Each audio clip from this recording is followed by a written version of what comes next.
The Zalthari Empire had conquered 47 star systems in the span of 3 decades. Their military doctrine was brutally simple, and it had worked every single time without exception. They would arrive with overwhelming force and demand immediate surrender. Any species that resisted would be crushed without mercy. The survivors would be incorporated into the Empire as servant races. It was efficient and it was effective, and the Zalthari saw no reason to change their methods. When their fleet arrived at the edge of human-controlled space, they expected the same outcome they always got. Fear followed by surrender, followed by occupation. The pattern had repeated itself so many times that it had become almost boring to the Zalthari commanders. Captain Nathan Price stood on the bridge of the Earth Defense Force vessel Valiant. Dawn. He was watching the sensor, readings with growing concern that twisted his stomach into knots. The display showed 200 Zalthari warships arranged in perfect formation. They had just emerged from faster-than-light travel at the boundary of the Sol system. Each ship was massive and heavily armed, and they were moving toward Earth with deliberate menace. Communications incoming, announced Lieutenant Amy Foster from her station. Her voice was steady, but Nathan could hear the tension underneath. "It's from the Zalthari fleet commander, sir." "Put it through," Nathan replied. He straightened his uniform and prepared himself for what was coming. The view screen flickered to life and revealed Commander Vex Thor of the Zalthari fleet. His reptilian features were arranged in an expression that humans had learned to recognize. It was the Zalthari equivalent of a condescending smile. His scales were a deep green color and his eyes were cold and calculating. He looked at Nathan the way a person might look at an insect. "Humans of Earth," Vex Thor began. His voice was translated by the ship's computer into perfect English, but the tone of superiority needed no translation. "You have 3 standard cycles to surrender all military assets and submit to Zalthari authority. Resistance will be met with complete annihilation of your species." Nathan exchanged glances with his executive officer, Commander Lisa Grant. She stood at her station with her jaw clenched and her hands gripping the edge of her console. She shook her head slightly, and Nathan understood what she was saying without words. This was not a negotiation. This was a threat. Admiral Vex Thor, Nathan replied, and his voice was deliberately calm. "Humanity does not surrender. We are willing to negotiate a peaceful resolution, but we will not submit to conquest. I strongly advise you to withdraw your fleet while you still can." The words hung in the air for a moment. Then Vex Thor's eyes widened in what appeared to be genuine surprise. His mouth opened slightly as if he could not quite believe what he had just heard. Then he began to laugh.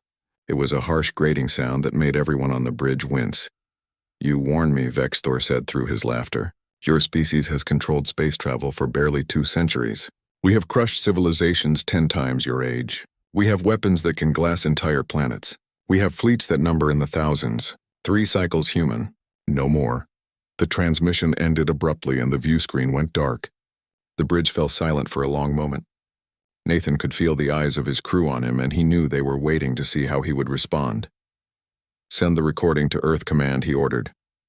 "Mark it Priority 1. Then get me Admiral Kevin Hayes at Central Defense immediately."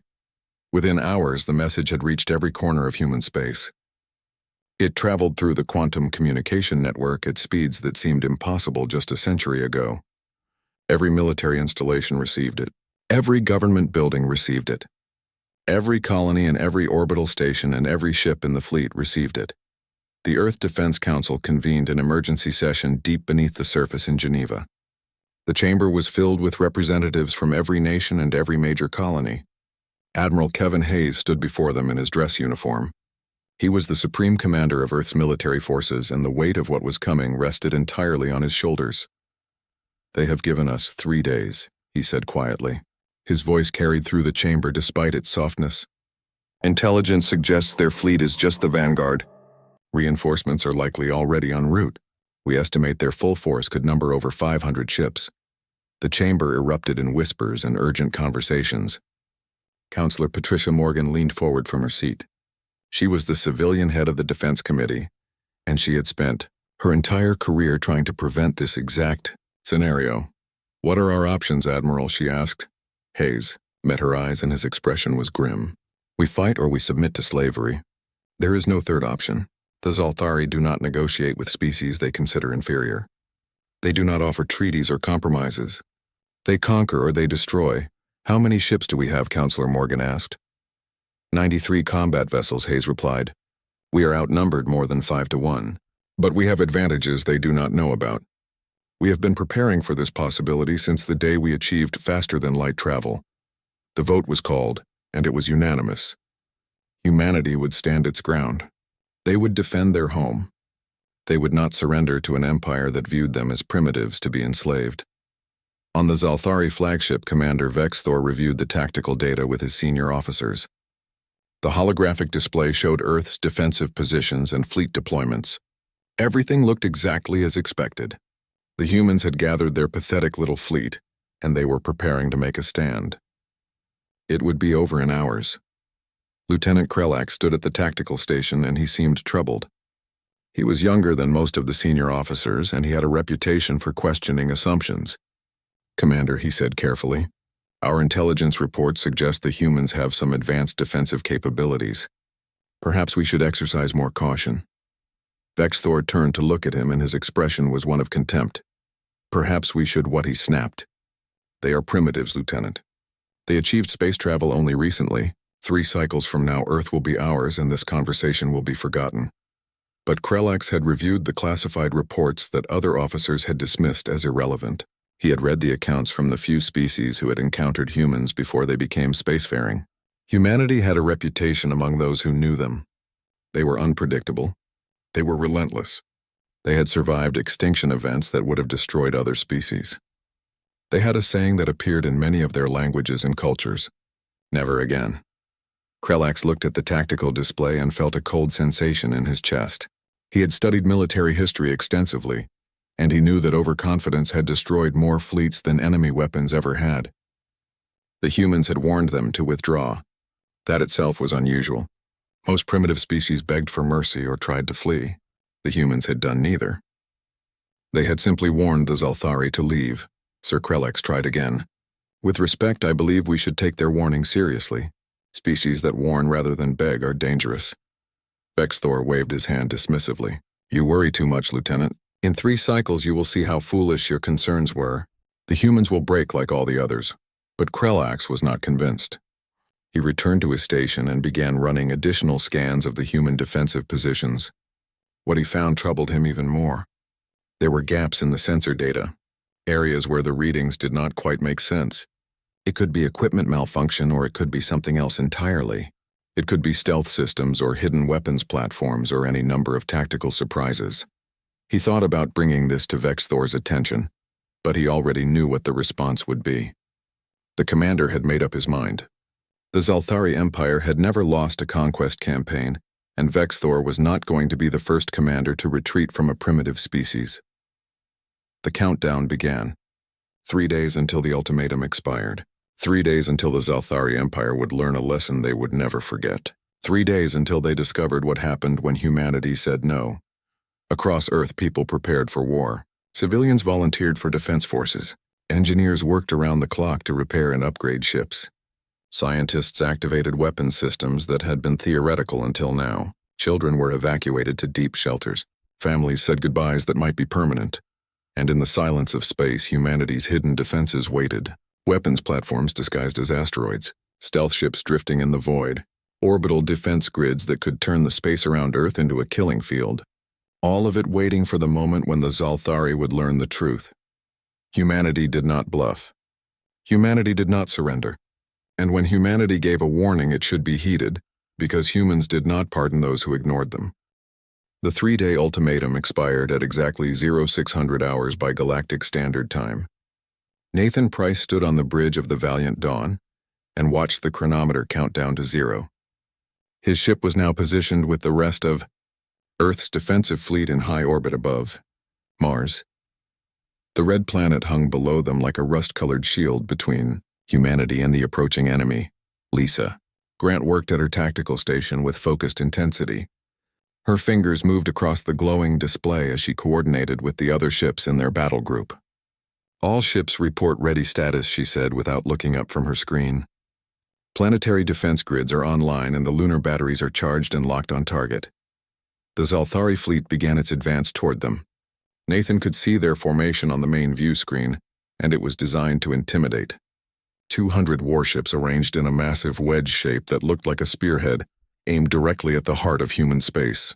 They maintained perfect formation as they moved forward, and their approach was slow and deliberate.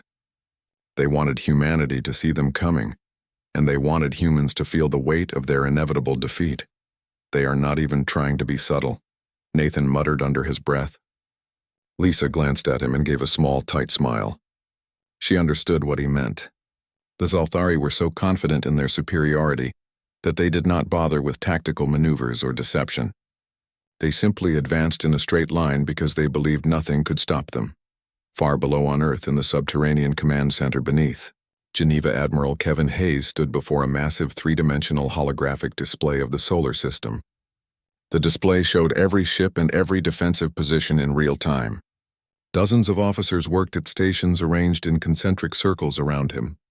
Each one coordinated a different aspect of humanity's defense. The room hummed with quiet efficiency, and the tension was thick enough to cut with a knife. "Admiral, we have long-range sensor contacts," reported Lieutenant Jake Morris from his station near the outer ring.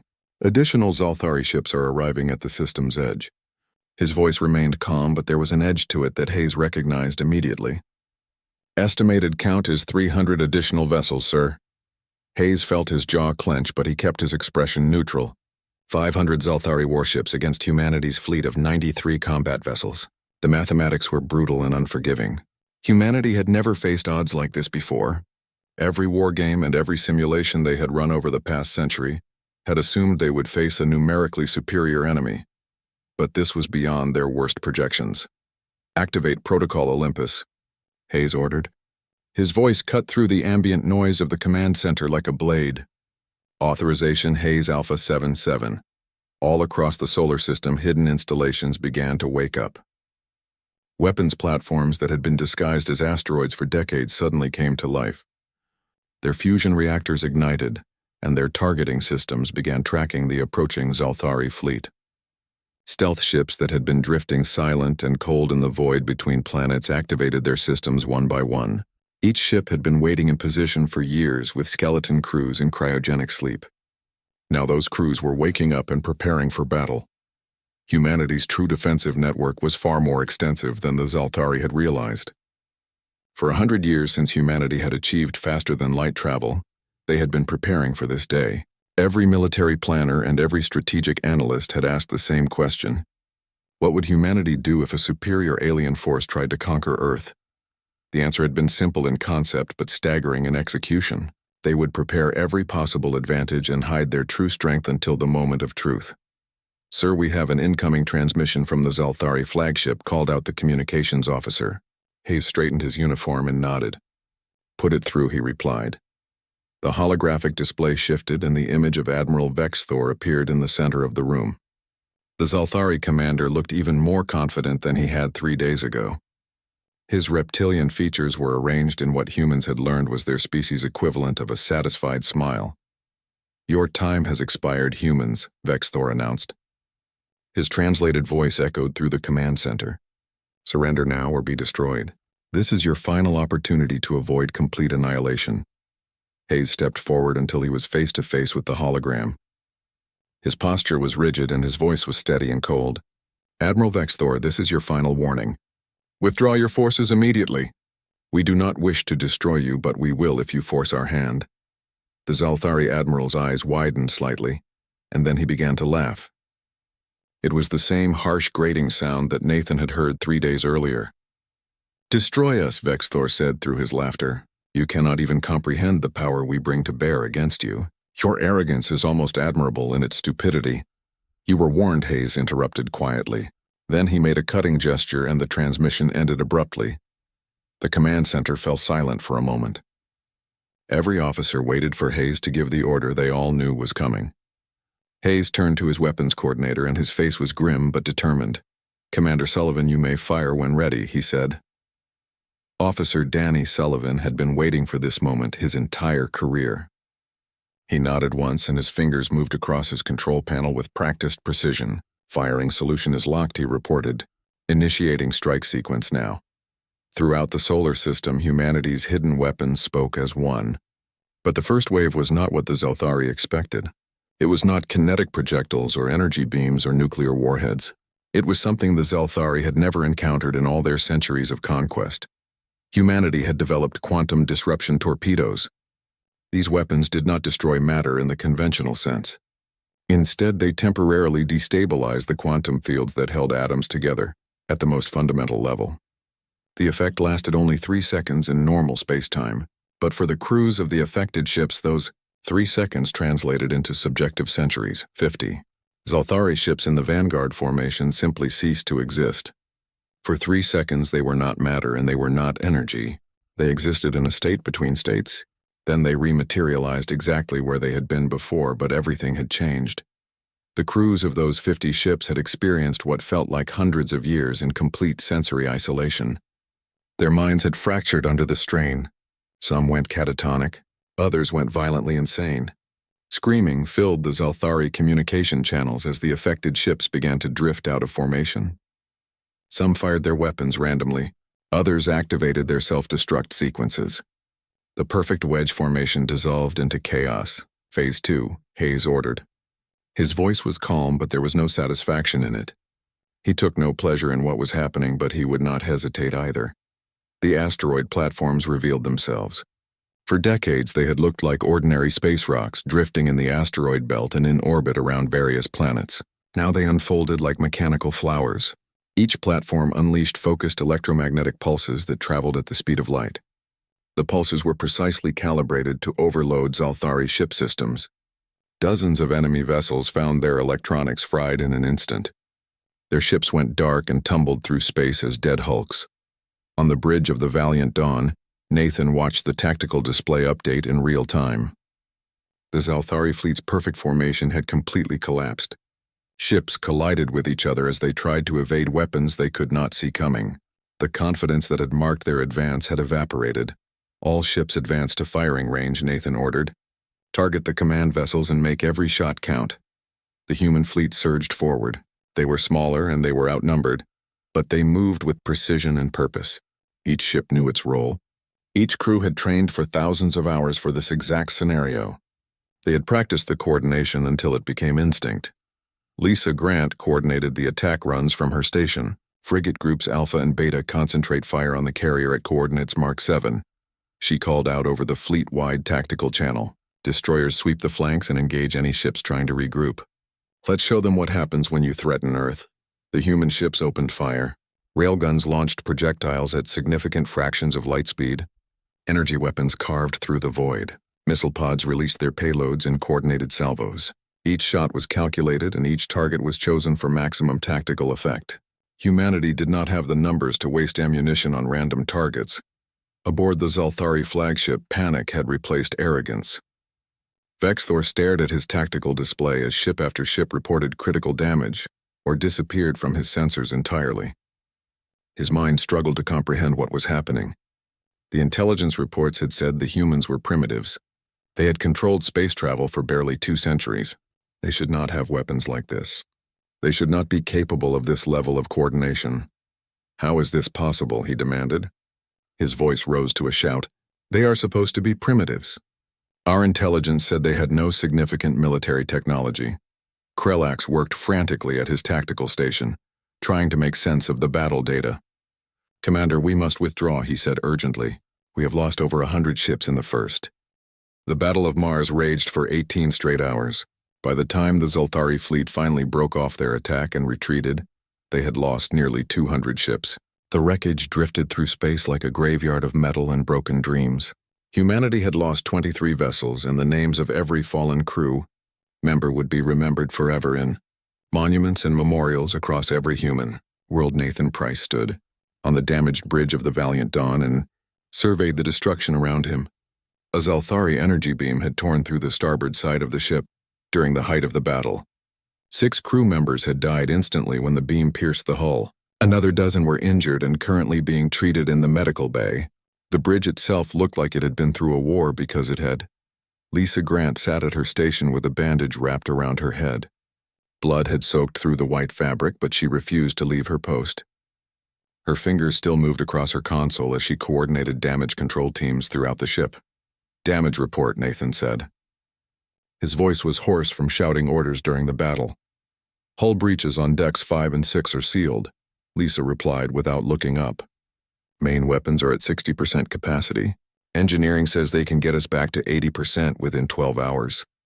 We can still fight, Captain." Nathan nodded, but he felt the weight of exhaustion pressing down on him. He had not slept in over 30 hours. None of them had. Sleep was a luxury they could not afford when an enemy fleet was still in their star system. Jake Morris called out from his rebuilt sensor station. "The Zalthari are regrouping beyond Jupiter's orbit, sir." He paused and his voice dropped. "Sir, our long-range scans are picking up something else. It looks like more ships. A lot more ships." In the Geneva Command Center, Admiral Kevin Hayes received the same intelligence report. The holographic display now showed over 700 Zalthari vessels assembling at the outer edge of the solar system. They had called in reinforcements from across their regional fleet. The implications were staggering and terrifying. "They are calling in their entire regional fleet," Commander Danny Sullivan observed quietly. He stood next to Hayes and stared at the display. "Sir, at this rate we cannot win through conventional warfare alone." "I know," Hayes said. The two words carried the weight of the world. He straightened his uniform and took a deep breath. "Open a channel to all Earth forces. Every ship and every station and every command post. It is time everyone understood exactly what we are facing." His message was broadcast across every military and civilian channel in the solar system. People stopped what they were doing to listen. Workers in orbital factories, soldiers in defensive bunkers, families huddled in shelters. Everyone heard his words. "This is Admiral Kevin Hayes. 12 hours ago we dealt the Zalthari Empire a defeat they never imagined possible. We showed them that humanity will not bow. We proved that we can fight and we can win. But they have responded with overwhelming force. Intelligence indicates they are preparing for a total assault. Not just on our military, but on Earth itself. They intend to destroy our world completely." He paused and let that terrible truth sink in. Then he continued. "They think we will surrender when we see their numbers. They think we will break when we calculate the odds. They do not understand us. They do not understand that we have looked extinction in the face before and survived. They do not understand that we are the species that walked out of caves with nothing but sharpened stones and conquered an entire world. They do not understand that humanity does not surrender. We adapt and we overcome and we survive. All military personnel report to your stations. All civilian defense volunteers prepare for deployment. Activate all reserve units. This is not a drill. This is not a negotiation. This is survival and we will not fail." The message ended, but its effect rippled across human space like a shockwave. Volunteers flooded recruitment centers faster than they could be processed.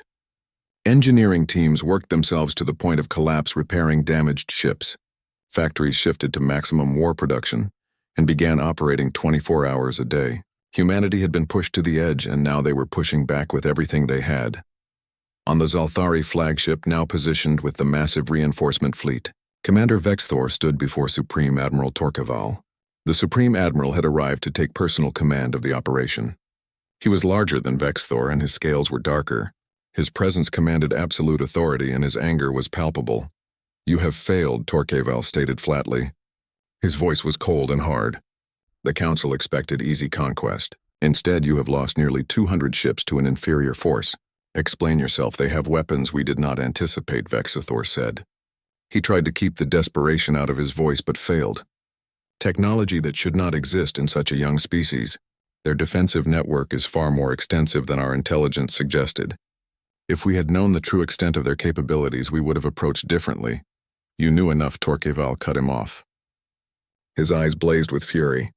"They warned you to withdraw. You laughed at them. Now the Empire's reputation is at stake across this entire sector. We cannot appear weak to the other species who are watching this conflict. They must see that defiance of the Zalthari. Empire ends in total destruction." He turned to the massive tactical display that showed the human defensive positions around Earth and Mars. His expression was one of cold calculation. "We will crush them completely," he said. "No survivors, no mercy. Their cities will burn. Their orbital stations will be reduced to debris. The species called human will serve as a warning to all others in this galaxy. Defiance of the Zalthari Empire ends in extinction." Lieutenant Krelax had been standing quietly in the background, but now he stepped forward. His movements were hesitant because he knew what he was about to say would anger the Supreme Admiral. Supreme Admiral permission to speak freely. Torqueval turned to look at him and his eyes narrowed. Granted, he said slowly. The humans have a saying in their old military text, Krellax began. His voice was steady despite his fear. Never interrupt your enemy when he is making a mistake. Sir, with respect, we are the ones making the mistake here. We should withdraw while we still can. We should negotiate a treaty. This path leads only to more death and possibly to our own defeat. Silence, Torqueval roared. The command center fell absolutely quiet. We are the Zalthari Empire. We do not flee from primitives. We do not negotiate with inferiors. We conquer or we destroy, and there is no third option. He activated the fleet-wide communication channel so that every ship commander could hear his words. All ships prepare for final assault. In 6 cycles we advance on Earth. We will break through their defenses. We will destroy their fleet. We will bombard their world until nothing remains but ash and ruins. Any ship that resists will be destroyed. Any city that fights will be glassed from orbit. This ends now. The transmission ended and Krellax felt his blood run cold. He had studied human history extensively, and he knew what happened when you pushed them to the edge of extinction. They did not surrender. They became more dangerous. They unleashed weapons and tactics that defied all conventional military doctrine. The humans had warned them and the Zalthari had ignored that warning. Now they would all pay the price. Back on Earth, Nathan Price received emergency orders to report to Geneva immediately. When he arrived at the command center, he found himself among 20 of the most senior surviving officers. In the Earth Defense Force, they gathered in a secure briefing room deep beneath the surface. Admiral Hayes stood before them and his expression was grave. Ladies and gentlemen, the Zalthari are bringing everything they have. Over 700 capital ships, thousands of fighters, orbital bombardment platforms. They intend to destroy Earth completely and utterly. The room fell silent. Every officer understood what that meant. Total extinction. The end of humanity as a species. We cannot win. Hayes continued quietly. Not through conventional warfare. So we are not going to fight conventionally anymore. He pressed a control on his console and the holographic display shifted. It showed complex series of calculations and weapon schematics that made Nathan's blood run cold. He recognized some of them from classified briefings. Quantum cascade bombs that could phase matter out of existence. Singularity generators that could create artificial black holes. And something else. Something he had never seen before. A weapon design so terrifying that he could barely comprehend its implications. For the past century, we have had a contingency plan, Hayes said. Codename Prometheus Protocol. If Earth faced extinction-level threat and conventional defense failed, we would deploy weapons so terrible that we swore we would never use them unless absolutely necessary. That moment has arrived. What is that? Nathan asked. He pointed to the unknown schematic on the display. The weapon that had no name in the database. Hayes met his eyes and his voice dropped to barely above a whisper. That is humanity's final warning. It is called a quantum entanglement retrograde cascade. If we activate it, the weapon will trace the quantum signature of every Zalthari ship in their fleet back to its point of origin. Then it will detonate every fusion reactor simultaneously. Their fleet dies here. Their shipyards die at their homeworld. Their orbital infrastructure collapses. Billions of their civilians. The 6-day countdown to the Zalthari final assault became known across human space as the Long Night. Every remaining hour was precious, and every minute felt like a gift that might be snatched away at any moment. Families said goodbyes they desperately hoped would not be final. Engineers pushed themselves to complete exhaustion, preparing Earth's defenses for one last stand. And in secret facilities hidden across the solar system, scientists activated weapon systems that had existed only as theoretical concepts until this terrible moment. Nathan Price stood alone in the observation deck of the newly repaired Valiant Dawn. He stared out at Earth below, and the planet had never looked more beautiful or more fragile. The blue oceans and green continents and white clouds all seemed so peaceful from up here. It was hard to believe that in just a few hours this world might cease to exist. Lisa Grant entered the observation deck carrying 2 cups of coffee. She moved slowly because her injuries from the battle still pained her. She handed 1 cup to Nathan and stood beside him in silence for a moment. Could not sleep either, she asked quietly. Hard to sleep when you know what is coming, Nathan replied. He took a sip of the coffee and it was bitter and strong. Lisa, I have read the Prometheus Protocol briefing 3 times now. The things we are prepared to do to survive. The weapons we built and hid away hoping we would never need them. I keep wondering if there was another way. We gave them every chance, Lisa said. Her voice was gentle but firm. Multiple warnings. We even let them withdraw after the first battle, when we could have destroyed their entire vanguard fleet. They chose to come back with overwhelming force. They chose to threaten extinction. We did not make this choice, Nathan. They did. Nathan nodded slowly, but the weight on his chest did not lift. Did they, though? He asked. Or did their pride choose for them? Commander Vexthor seems like a reasonable officer who got in over his head. That Supreme Admiral Torqueval is the one pushing for complete extermination. Does an entire civilization deserve to be punished because their leader is arrogant? Does our entire civilization deserve to be exterminated because we said no to slavery? Lisa countered. She turned to face him directly. In 6 hours they are going to try to destroy our homeworld. Every human who ever lived. Every piece of art and music and literature. Every memory and every dream. Everything that makes us who we are will be gone. If we do not use every weapon we have, then we are choosing extinction for ourselves.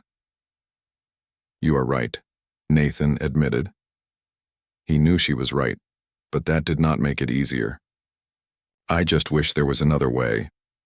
In the Geneva Command Center, Admiral Kevin Hayes was having a similar conversation with Commander Danny Sullivan and his chief science advisor, Dr. Helen Carter. The 3 of them stood before the Prometheus weapons control console.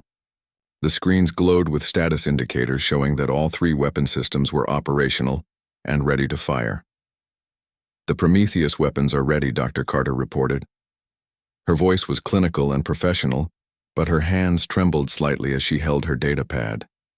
All 3 systems are fully operational. The quantum cascade bombs are positioned throughout their projected fleet approach vector.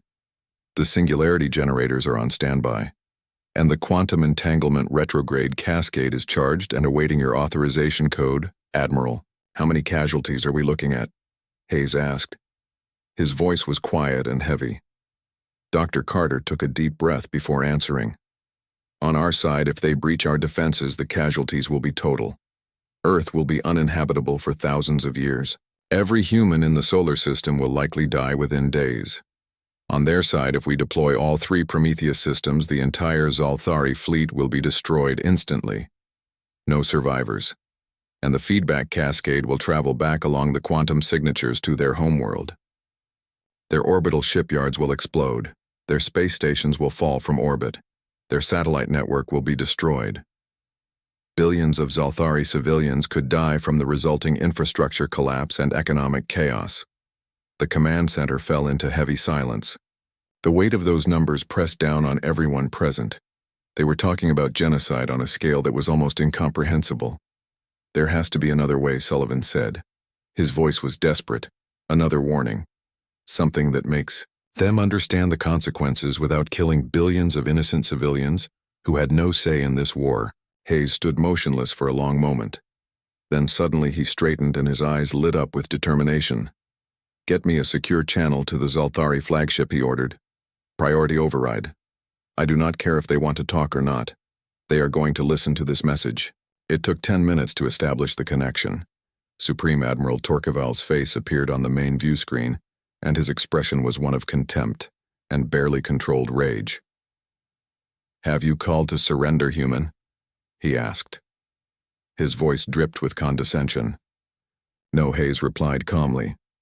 I have called to give you one final chance to withdraw your forces and avoid complete destruction of your fleet and your homeworld's infrastructure. Torqueval's laugh was harsh and cruel. You face 700 warships. Your fleet is damaged and outnumbered 10 to 1. You have no leverage, you have no hope. You have nothing but empty threats.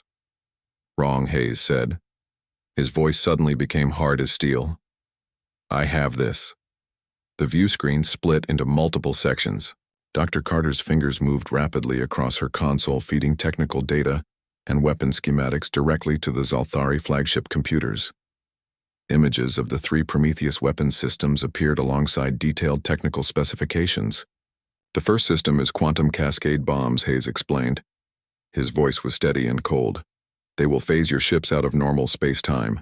Your crews will experience subjective eternity in the 3 seconds before their molecular bonds collapse, and their ships explode into constituent atoms.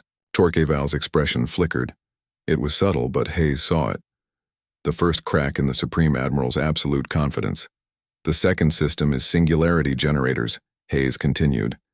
They will create precisely controlled micro-black holes at specific coordinates throughout your fleet formation. Your ships will not be destroyed in any conventional sense. They will be compressed into points of infinite density. Every atom of every ship and every crew member will be crushed into a space smaller than a single proton. The Zalthari Admiral's scales had begun to pale. It was a sign of fear in his species. The third system, Hayes said, and his voice dropped to barely above a whisper. The third system is something we hoped we would never need to reveal to any alien species. It is called a quantum entanglement retrograde cascade. Every atom in the universe is quantum entangled with every other atom. The connections are normally too weak to matter, but we have learned how to amplify them and trace them back to their source. He leaned forward, and his eyes locked onto Torqueval's. We will trace the quantum signature of every single ship in your fleet back to its point of origin, back to the shipyards where they were built, back to the space stations where they were supplied, back to your homeworld orbital infrastructure, and then we will detonate every fusion reactor simultaneously. Your fleet dies here in our solar system. Your shipyards explode at Zalthar Prime. Your orbital platforms fall from the sky. Your satellite network goes dark. Your space-based economy collapses. Billions of your civilians will die in the resulting chaos, not from weapons but from starvation and infrastructure failure and social breakdown. He paused to let that sink in. You have 4 hours to withdraw your fleet beyond our heliopause boundary. After that, I will give the order to deploy Prometheus. Your fleet will cease to exist. Your homeworld's infrastructure will be destroyed. Billions of your people will die. All because you refused to accept that humanity said no to conquest. This is madness, Torqueval shouted. His composure had completely cracked. You would commit genocide. You would murder billions of innocent civilians to save yourselves. You are monsters. No, Hayes said. His voice was ice cold now. You would commit genocide because your pride will not let you walk away. We gave you warnings. We gave you multiple chances to withdraw. We demonstrated our defensive capabilities, and you laughed at us. You called us primitives. You threatened to exterminate our entire species. We are not the monsters here, Admiral. You are. He stood at attention and his voice rang with absolute finality. 4 hours, Admiral Torqueval. After that, humans do not pardon. After that, the warning period ends. After that, you and your people will pay the price for your arrogance. Withdraw now or face extinction. The choice is yours, but choose quickly because time is running out. The transmission ended abruptly. Hayes turned away from the screen, and Commander Sullivan could see that the Admiral's hands were shaking slightly. Aboard the Zalthari flagship, complete chaos erupted. Officers shouted at each other. Krelex frantically analyzed the technical data that had been transmitted. His face grew more horrified with each passing second. Supreme Admiral, he said urgently, these weapon schematics are real. I am detecting the energy signatures of all 3 systems. They are not bluffing. These weapons exist, and they are operational, and they are aimed at us right now. Torqueval stared at his tactical display. For the first time in his long military career, he felt genuine fear. Get me the High Council, he said quietly. Get them now. 3 hours and 47 minutes after Admiral Hayes delivered his ultimatum, the Zalthari fleet remained in position. In the Geneva Command Center, tension had reached a breaking point. Every officer in the room watched the countdown clock, knowing that in 13 minutes, they would have to give an order that would haunt humanity forever. The weight of billions of lives hung in the balance, and the silence was suffocating. Still no response from the Zalthari flagship, reported Lieutenant Sarah Brooks from the communications station. Her voice was tight with stress. Admiral Kevin Hayes stood before the Prometheus weapons control console, with his hand hovering over the authorization panel. He had not moved from that spot for the past hour. His face was carved from stone, but his eyes betrayed the terrible burden he carried. Beside him, Dr. Helen Carter stared at her monitors with a pale face. All 3 systems remain at full ready status, she confirmed quietly. Admiral, once you enter the authorization codes, there will be a 60-second countdown. After that, the cascade cannot be stopped. There is no abort function at that point. Nathan. Price watched the scene unfold from his position aboard the Valiant Dawn. His ship, along with the entire human fleet, was positioned in a defensive sphere around Earth. They were humanity's last line of defense. If the Zalthari attacked, they would buy time with their lives. If the Prometheus weapons fired, they would witness the end of an empire. Captain Lisa Grant said softly, "Whatever happens in the next few minutes, it has been an honor serving with you." Nathan gripped her shoulder briefly. "Same here, Lisa," he replied. Aboard the Zalthari flagship, Supreme Admiral Torqueval was in heated discussion with the High Council via subspace communication. The 6 council members appeared as holograms around the command center, and their expressions ranged from angry to fearful. The debate had been raging for over 3 hours, and they were running out of time. "You cannot retreat," High Councilor Vexmora insisted. Her voice was sharp and demanding. "The Empire's reputation across this entire sector depends on our strength. If we flee from a primitive species, every other race will see us as weak. Our trade agreements will collapse. Our tributary states will rebel. The Empire itself could fracture. Will mean nothing if our homeworld's infrastructure collapses," Krelax interrupted. His voice was desperate now. "High Councilor, I have analyzed their weapon data in detail. The quantum signatures match theoretical models from our most advanced research. If they fire these weapons, millions of our people will die within days. Our entire space-based economy will be destroyed. We will be thrown back centuries. Then we will avenge them," Vexmora replied coldly. "We will hunt every human to extinction. We will glass every world they have ever touched." "With what fleet?" Torqueval asked quietly. His voice cut through the argument like a knife. "Every warship we have in this sector is here right now. If they destroy us, we will be defenseless. The Corthan Collective will invade our border systems within weeks. The Viridian Alliance will seize our trade routes. Every enemy we have ever made will sense weakness and attack. The Empire will not survive." Silence fell across the holographic council chamber. The terrible mathematics of the situation had finally become clear to everyone. High Councilor Relvan spoke for the first time. He was the eldest member of the council, and his voice carried weight that the others did not possess. "Supreme Admiral, what is your honest military assessment?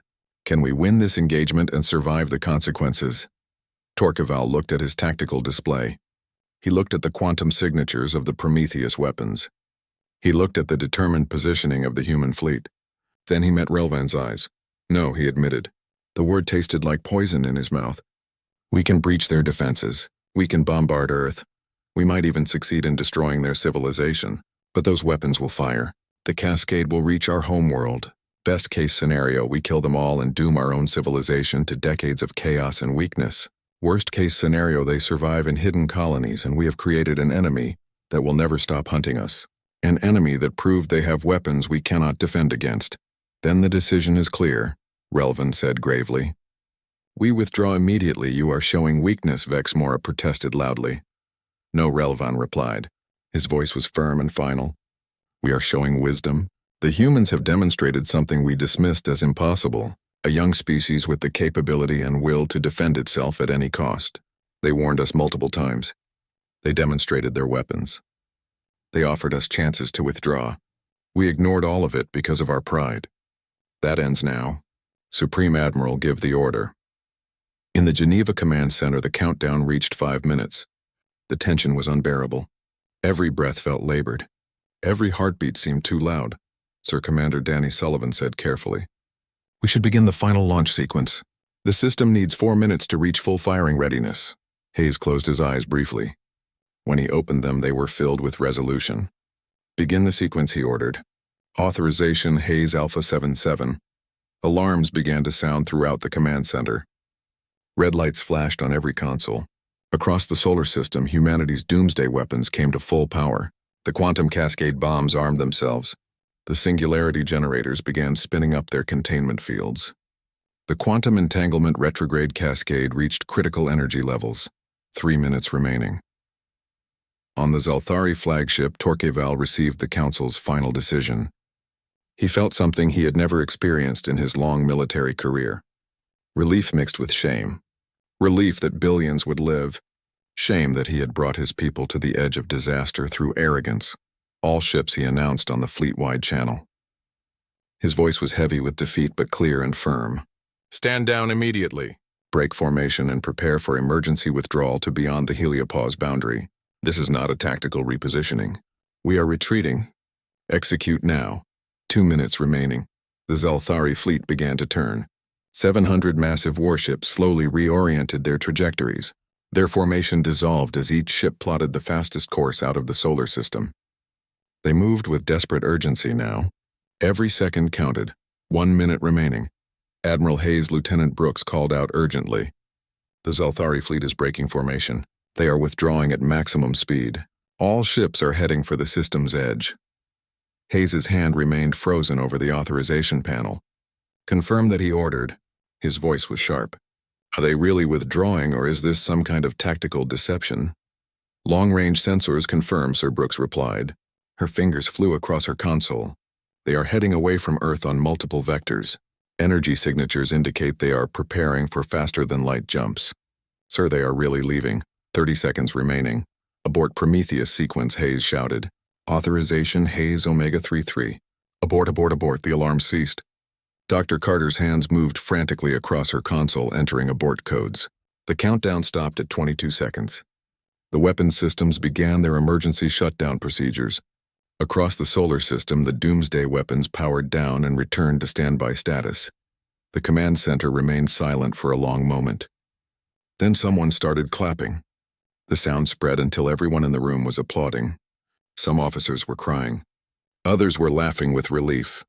They had come within 22 seconds of committing an act that would have changed humanity forever. Hayes did not join the celebration. He stood motionless and watched the Zalthari fleet retreat on the tactical display. Get me their flagship, he said quietly. Moments later, Supreme Admiral Torqueval appeared on screen. His scales had lost much of their color. He looked older somehow. Diminished, Admiral Hayes Torqueval said formally. The Empire's forces are withdrawing from your system. You have won this confrontation. No one wins in war, Hayes replied. His voice was tired but firm. We simply survive, Admiral. I want you to understand something important. Those weapons were real. We would have used them. We came within seconds of firing. Do you understand why? Torqueval was silent for a long moment. Then he nodded slowly. Because you are not prey, he said quietly. Because you will defend yourselves with everything you have regardless of the cost. Correct, Hayes said. And I want you to take a message back to your High Council. Humanity is willing to coexist peacefully with the Zalthari Empire. We can establish trade relationships. We can share scientific knowledge. We can even become allies in time, but we will never submit to conquest. If you come at us again with hostile intent, we will not give another warning. We will simply fire. Do you understand? I understand, Torqueval replied. He paused, and when he spoke again, his voice was different, softer. It was an honor to face a worthy adversary, Admiral Hayes. I hope our next meeting is under more peaceful circumstances, as do I, Hayes replied. He meant it sincerely. The transmission ended. Nathan Price stood on the bridge of the Valiant Dawn and watched the last Zalthari ship disappear beyond the heliopause. Around him his crew was celebrating, but he felt only exhaustion and a deep sense of relief. They had survived. Humanity had survived, Lisa, he said quietly. We came within 22 seconds of committing genocide on a scale that history would never forget. But we did not, she replied firmly. They made the right choice. At the very last possible moment, they chose wisdom over pride. They